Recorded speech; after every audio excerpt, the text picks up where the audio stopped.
The Grand Forum of the Galactic Conclave was the most important room in the known universe. That was what every species said. That was what every diplomat believed.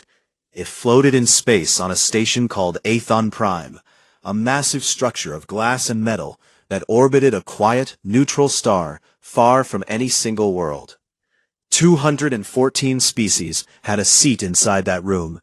214 flags hung from the ceiling. 214 voices had the right to speak. But on this day, one voice had stopped speaking. Ambassador Sarah Voss sat at the human table. She was a tall woman with short gray hair and calm brown eyes. She had been an ambassador for over 20 years. She had sat in this room through arguments, through treaties, through moments of great hope and great failure. She had heard a lot of things in that room. She had stayed calm through most of them. But today was different. On the large screen at the forum, the vote count was ticking upward. It was the same vote they had seen 8 times before. Motion 7 Gamma, a formal censure of humanity's Terran Defense Compact. The motion said that humans were too aggressive, that human military ships moved too freely, that Earth soldiers acted without permission from the Council, that humanity was a danger to galactic peace. The number stopped. 189 votes in favor, 3 against. The 3 who voted against were Earth's oldest friends, the Dreshkai, a quiet insect-like species who had known humans for 200 years, and the Omani Collective, a cloud-based intelligence who rarely voted at all, but had chosen to stand beside humanity more than once. Together, they were almost nothing against 189. Sarah Voss did not move right away. She sat still and looked at the number on the screen for a long time. She had known the vote would go this way. She had known it before she walked into the room that morning. Her team had told her. Her advisors had modeled the outcome 3 different ways, and all 3 came back the same. There was only the feeling of something finally becoming too much to carry. She reached forward slowly. On the table in front of her was a small device, a translation earpiece, that she wore during sessions so she could understand every language spoken in the forum. She picked it up between 2 fingers. Then she set it down on the table, gently, without a sound. She stood up. No one spoke. Every head in the room turned toward the human table. Some of the delegates looked confused. A few leaned over to whisper to each other. The forum was a place of procedures and rules. People stood when it was their turn to speak. They did not simply stand up in the middle of a vote result. But Sarah Voss did not speak. She turned and walked toward the exit doors at the back of the chamber. Her footsteps were quiet on the stone floor. She did not look back. Then, one by one, the rest of the human delegation stood. Junior diplomat Kale Moran pushed back his chair and followed her. Senior advisor Priya Osei tucked her notes under her arm and walked after him. The military observer, a man named Harrow who almost never said anything, rose without expression and joined the line. Then the trade representative.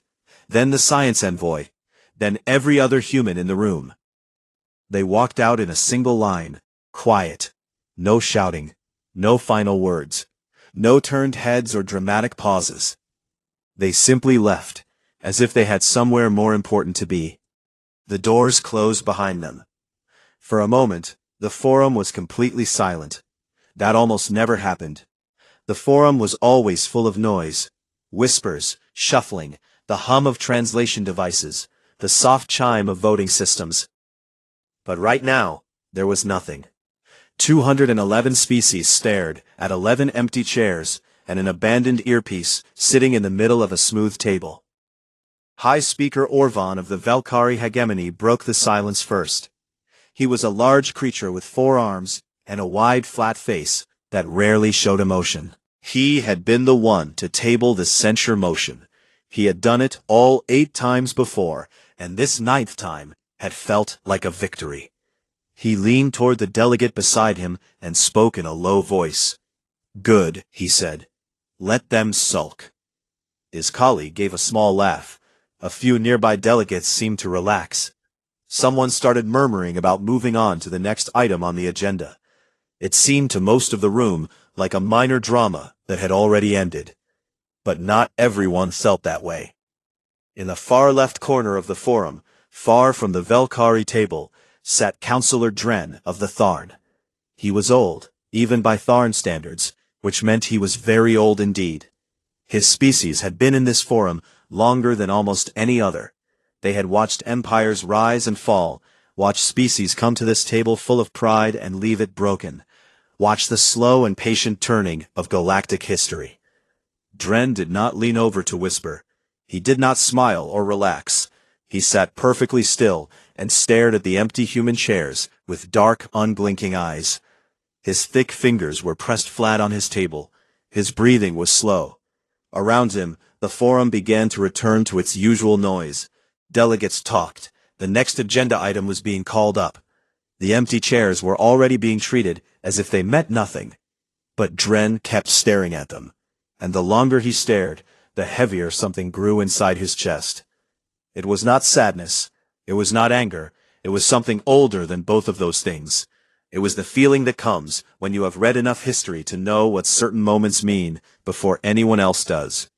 He had lived through enough of those moments to recognize this one. After a long time, he reached into the case beside his chair and pulled out a small, worn data reader.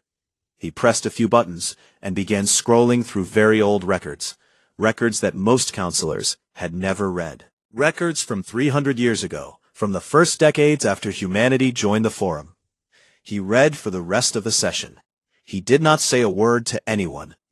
And when the forum finally closed for the day, and the other delegates filed out, chatting and relaxed, Dren remained in his chair alone in the empty room.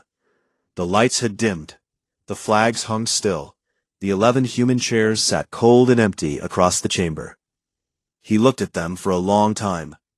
Then he closed his data reader, stood slowly, and walked out into the corridor. He had work to do tonight. Important work. The kind that could not wait until morning. 3 weeks passed after the humans left the forum. 3 weeks of no messages, no calls, no diplomatic transmissions of any kind. Earth's channels went quiet. The Terran embassies on other worlds turned off their lights. Human trade ships still moved through space, still carried their cargo, still landed and departed on schedule. But no human official appeared at any meeting, sent any letter, or picked up any communication device. It was as if humanity had simply decided, all at once, to stop talking. The Galactic Council did not panic, not at first. High Speaker Orvan of the Velkari hegemony opened the first session after the walkout, with a tone of quiet satisfaction. With the human delegation gone, the forum moved faster. Motions that had been blocked for years passed in a single afternoon. Trade agreements that humanity had disputed for decades were signed without argument. The Velkari pushed through new shipping regulations, new military inspection rules, new council authority measures. It felt to many delegates like a breath of fresh air. This is how the forum should work, Orvan told his staff after the third day. Without one species holding everything back. But on the 5th day, the first reports came in from the Outer Reach. The Outer Reach was the name given to the far edge of explored space. It was a wide band of trade lanes, mining stations, and small colonies that connected dozens of species to the rest of the galaxy. The lanes were long and dark and often lonely. For the past 40 years, they had been kept safe by one thing above all others, the patrols of the Terran Navy. Human ships were fast, heavily armed, and had a well-known habit of showing up exactly where trouble was brewing before trouble could fully arrive. Pirates in the Outer Reach had learned, over time, that starting a fight was rarely worth it when a Terran destroyer might appear on your sensors at any moment. The Terran Navy did not stop operating when the diplomats walked out, but it did change its patrol routes. Quietly, without announcement, the human ships began pulling back from certain corridors. Not all of them, not dramatically, just a slow, steady thinning of presence in the areas farthest from human space. Within 2 weeks, piracy attacks in the Outer Reach had jumped by 340%. Freighters belonging to 6 different species were boarded and robbed. 2 small mining outposts reported armed raids. A passenger transport carrying Velkari civilians was stopped and stripped of its cargo. When the Valkyrie filed a complaint with the council formed a committee. The committee met and talked. The pirates did not slow down. On the agricultural worlds of the Valkyrie hegemony, a fungal blight began spreading through the crops. It moved fast, faster than most blights, jumping from field to field, and resisting every treatment the Valkyrie scientists tried. Within days, 3 colony worlds were reporting serious food shortages. Within a week, the council was being asked to find a solution. Xenobiologists across 6 species studied the blight and reached the same conclusion. The only known cure was a compound called Terrasol 7, developed and patented by a human biolab called Meridian Labs on the planet Kepler Station. The council sent a request to Meridian Labs. The automated response came back quickly. Thank you for your inquiry. The Terran Diplomatic Corps is currently in a period of internal review. We are unavailable for external communications at this time. Please try again later. They tried again. Same response. They sent a direct signal to Kepler Station. Same response. They tried to reach the human government through 3 different channels. Every single one sent back the same automated message, word for word. We are unavailable. In the 3rd week, the Keth Borderlands situation became impossible to ignore. The Keth Borderlands was a region near the Galactic Center, where 2 old bitter species, the Keth and the Murok, had been kept from going to war for 30 years. The thing that had kept them at peace was a single treaty, written and maintained by human mediators who had spent decades learning both cultures well enough to hold them together. Without those mediators showing up every 6 months, renewing trust, sitting in rooms, and translating not just language but intention, the old tensions had begun to rise again. Weapons were moving, fleets were repositioning. The borderlands were starting to look the way they had looked just before the last war. Counselor Dren watched all of this from his office on 8th and Prime. He read every report. He made careful notes. He did not seem surprised. He had, in the 3 weeks since the walkout, been doing a great deal of reading. Old documents mostly, historical records that dated back centuries. He had read about the early years of human contact with the galaxy, about the wars they had fought and the ways they had fought them, about the treaties they had made and how they had held to them, even under pressure. He had read about human psychology as best he could understand it, about the way they responded to being ignored, to being dismissed, to being pushed into corners. What he found had kept him awake for several nights. On the 22nd day, he sent a message to 6 of the most trusted counselors he knew. 6 delegates from 6 different species. All of them experienced, all of them patient thinkers, none of them Valkyrie. The message was short. It said only, "Come to my office tonight. Tell no one. I need to show you something." All 6 came. They gathered around Dren's wide desk as he spread out his documents. Records, maps, historical analyses, data on human trade movements, Terran military repositioning charts. He walked them through everything slowly, in careful, simple terms. He showed them what the Outer Reach looked like, with and without human patrols. He showed them the Blight timeline and the Terrasol 7 connection. He showed them what the Borderlands had looked like before and what they looked like now. He laid it all out, like a map of a disaster that had already begun. When he was done, the room was quiet. One of the 6, a small delegate from the Muran system, asked the obvious question. Can we bring them back?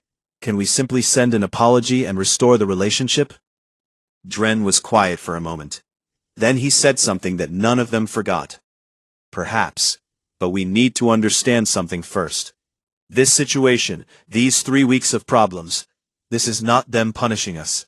This is just what the galaxy looks like, without them in it. And if you think that is bad, he paused, then we have made a catastrophic mistake. Because you do not cage a species that domesticated wolves for fun. No one spoke after that. Outside, in the quiet of deep space, the stars were the same as always. But something had shifted in the invisible architecture of the galaxy, in the balance of things, in the way the pieces fit together.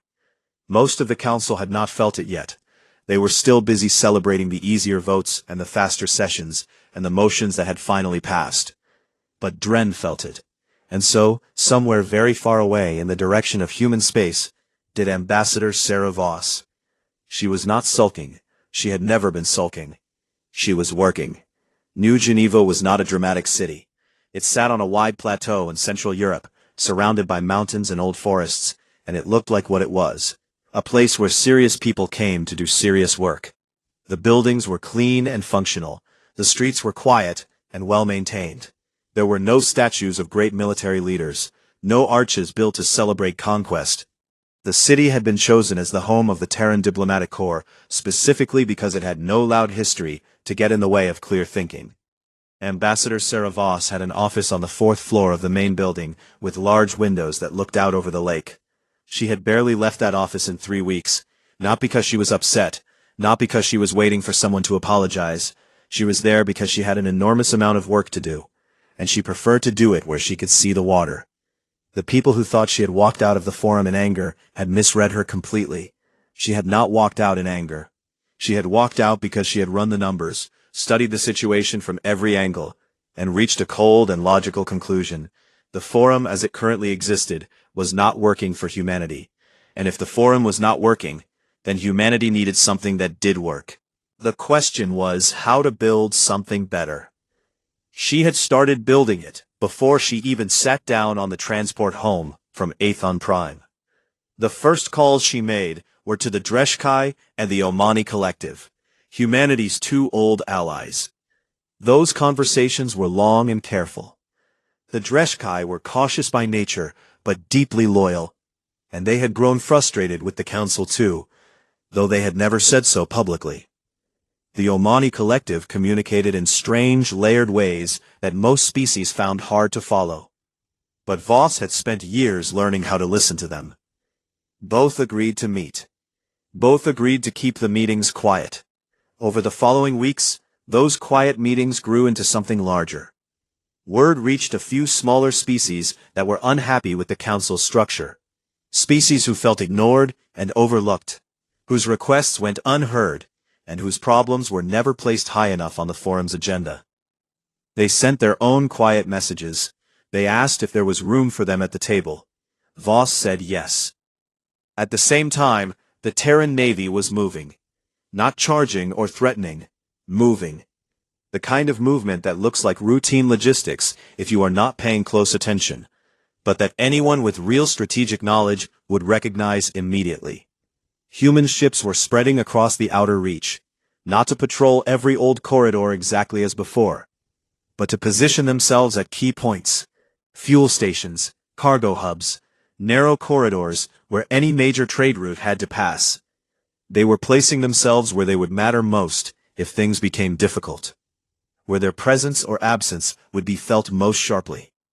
Admiral Joran, who commanded the Terran Navy's outer fleet, described it in his private log as quiet geometry. The pieces were being placed, not fired, just placed. But the most significant thing humanity was doing was not military. It was not even diplomatic in the traditional sense. It was technical. For several years, Terran engineers had been developing a faster-than-light communication relay system they called the Helix Grid. It was a network of small, linked stations that could carry data, voice, and even limited physical freight between connected points at speeds that left older relay systems far behind. The technology worked. The engineers had known it worked for some time. What had been missing was the right moment to launch it. Voss decided this was the moment. The announcement came 41 days after the walkout. No press conference, no ceremony, just a clear, straightforward public statement released to every species in the known galaxy at the same time. It said that the Helix Grid was now operational. It said that any species that was not currently a member of the Galactic Council, or any species that was a council member but wished to participate independently, was welcome to connect to the grid at no cost.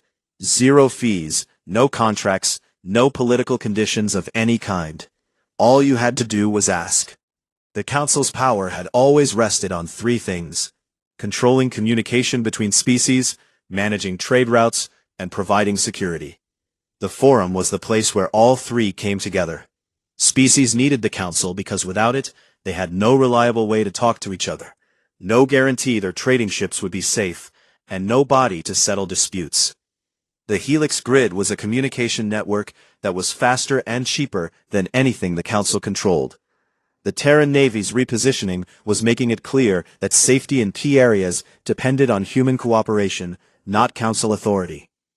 And the quiet meetings in New Geneva were building a new framework for trade and dispute resolution among species who were willing to work directly with humanity, instead of through the Council's slow machinery. The Council had not been watching closely enough. They had seen the empty chairs and thought they understood what the emptiness meant. They thought it meant defeat, retreat, a species that had run away to nurse its wounded pride. They had not considered the other meaning of silence, the kind that belongs to someone who has stopped explaining themselves because they are busy doing something instead. Councillor Dren understood this the moment the Helix Grid announcement reached him. Then, he sat back in his chair and pressed his thick fingers against his forehead and stayed very still for a long time. He called a quiet meeting of his small group that same evening.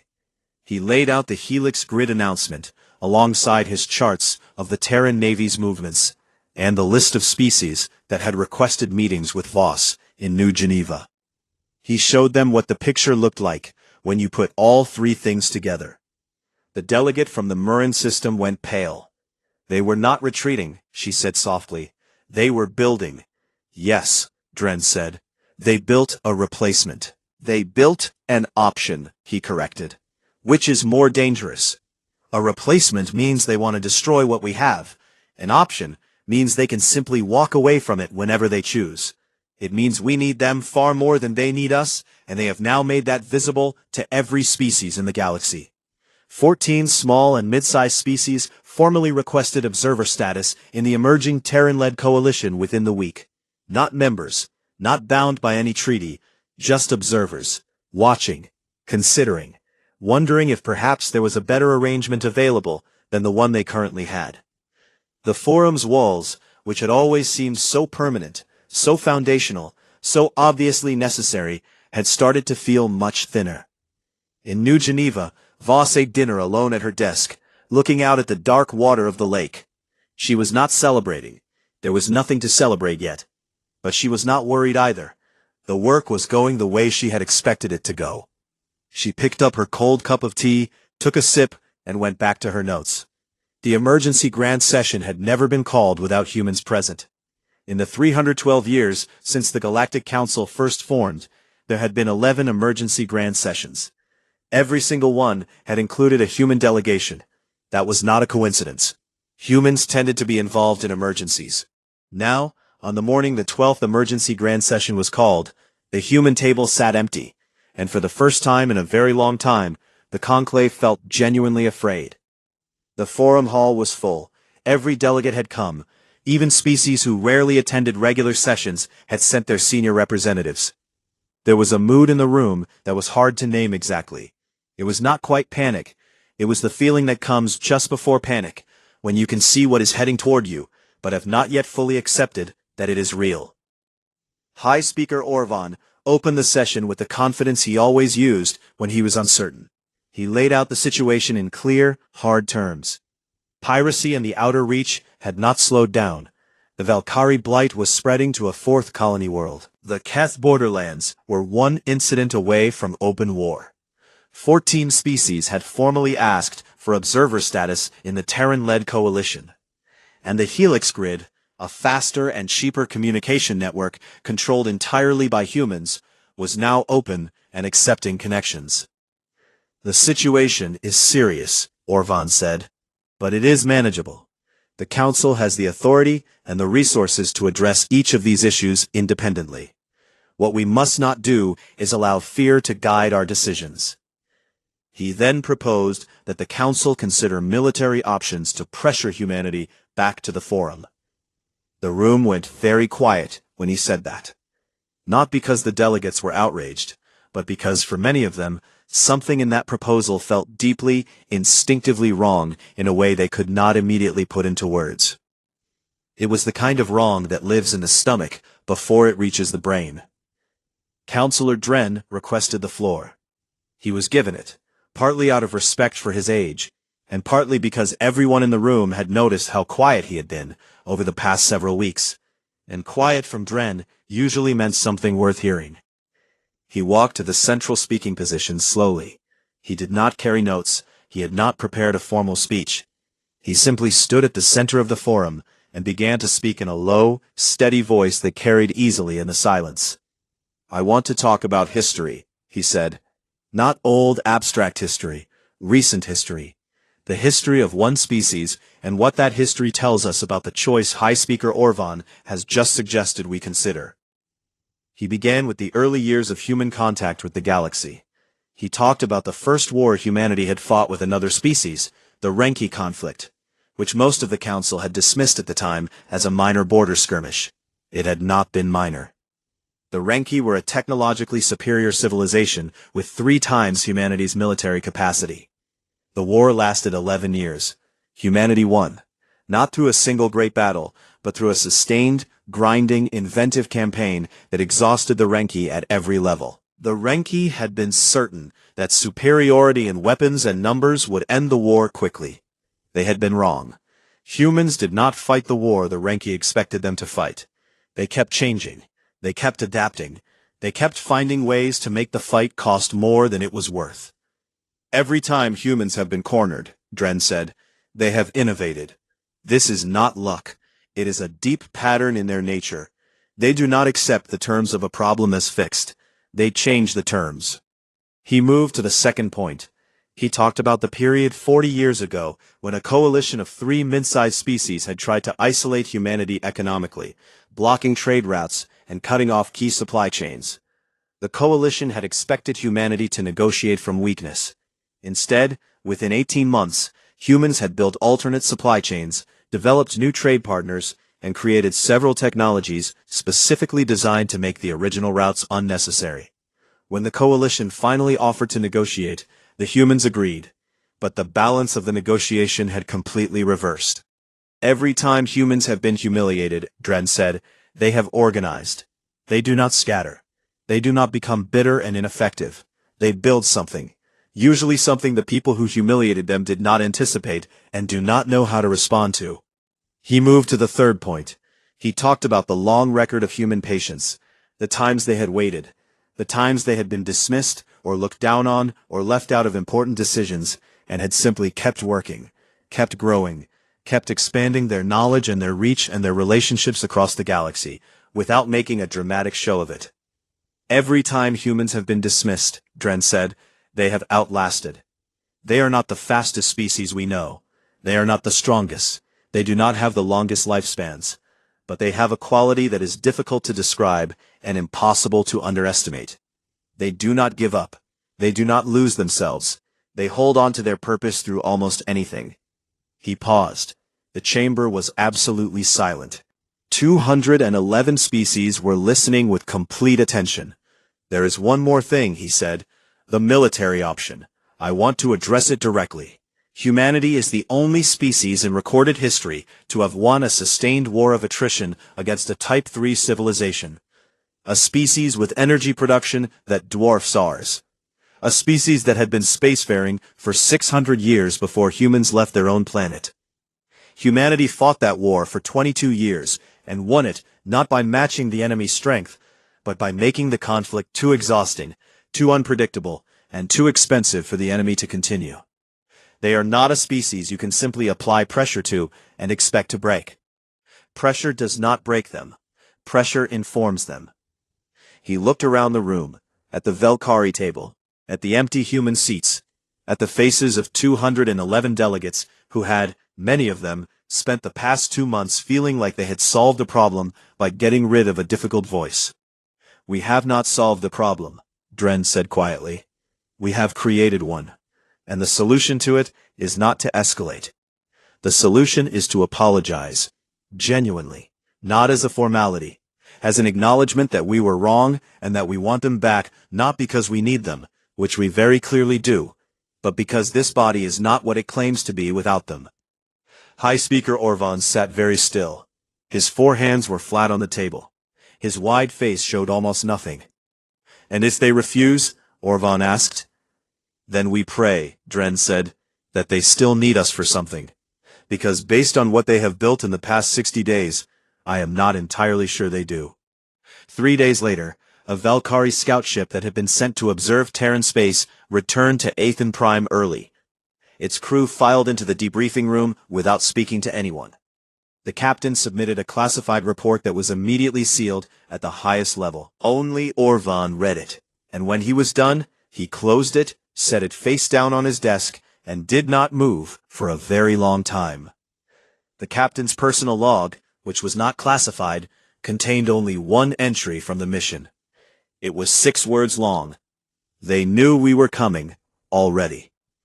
The delegation that left Aethon Prime for Earth was unlike any that had ever made that journey. There were no military ships in the convoy, no formal guards of honor, no diplomatic cruiser carrying banners and signals of authority. Just 2 quiet transport vessels, plain and functional, carrying a small group of counselors who had agreed, after long and difficult discussion, that this was the only right thing left to do. Counselor Dren led them. He had insisted on it. Some of the others had wanted to send junior representatives first, a kind of testing of the waters before the senior council members committed to anything. Dren had said no. He had said that sending junior representatives would look like exactly what it was, a way of apologizing without fully apologizing, a gesture shaped more by pride than sincerity.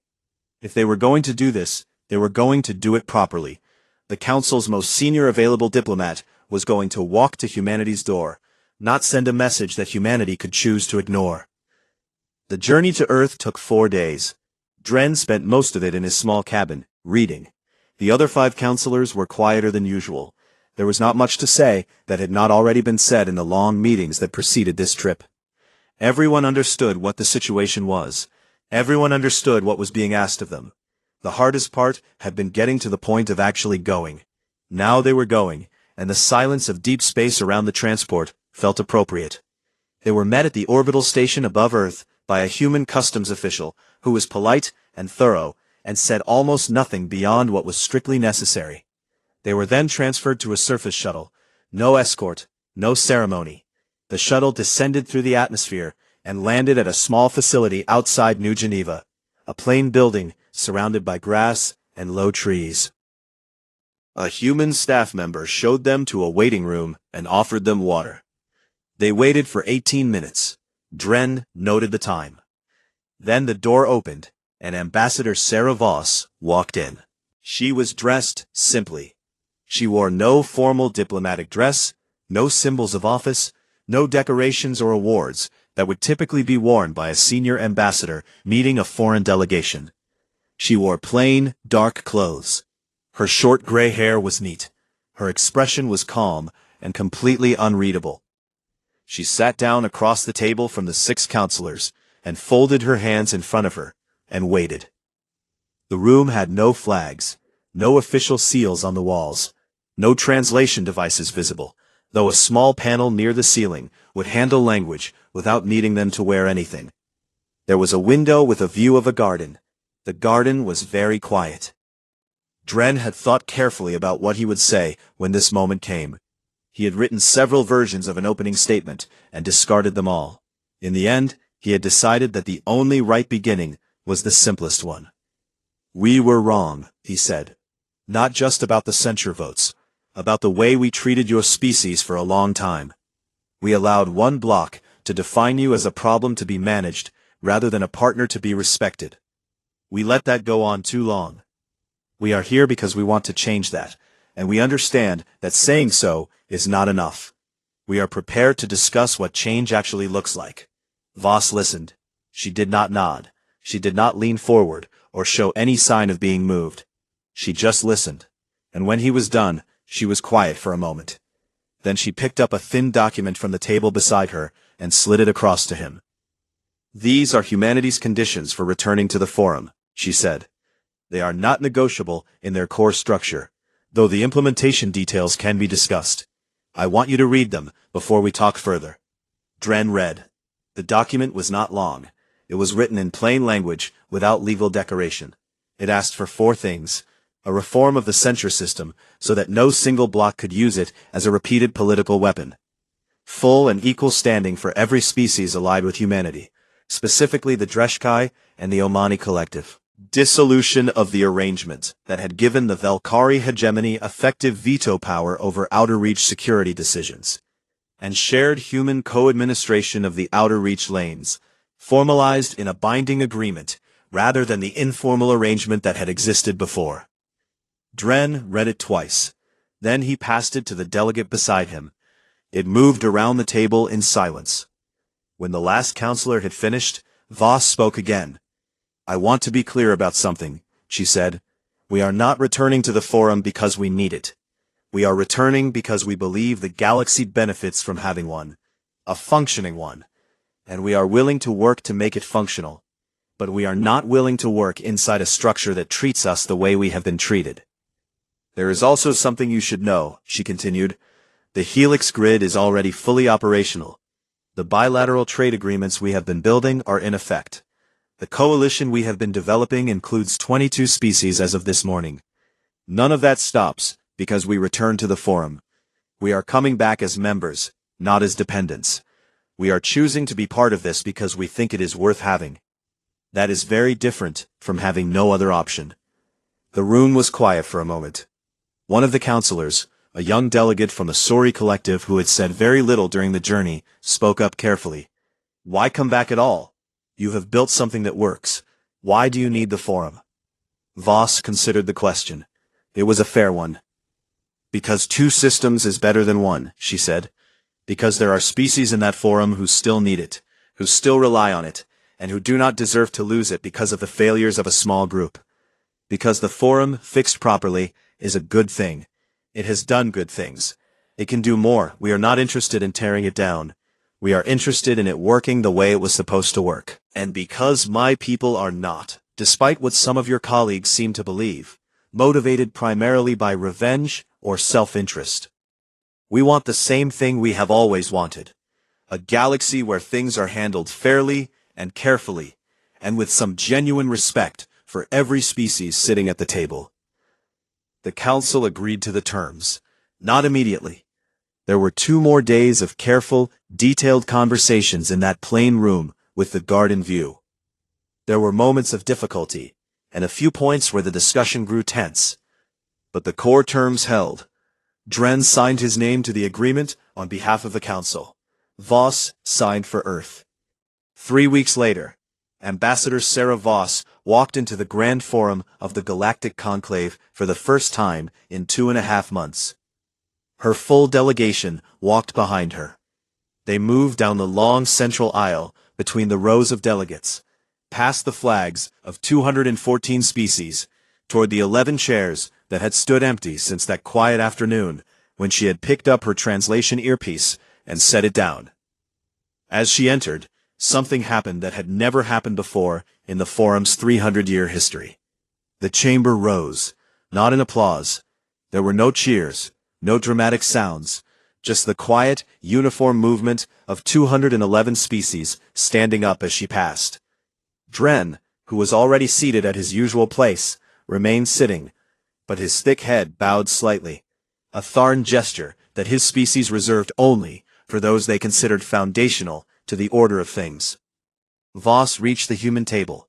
She pulled out her chair. She sat down. She reached forward across the smooth table and picked up the translation earpiece, the same one she had set down in this room months ago. She looked at it for a moment.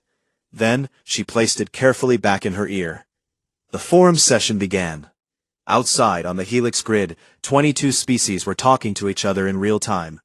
In the Outer Reach, the piracy rate was already dropping, as human patrols resumed and expanded under the new agreement.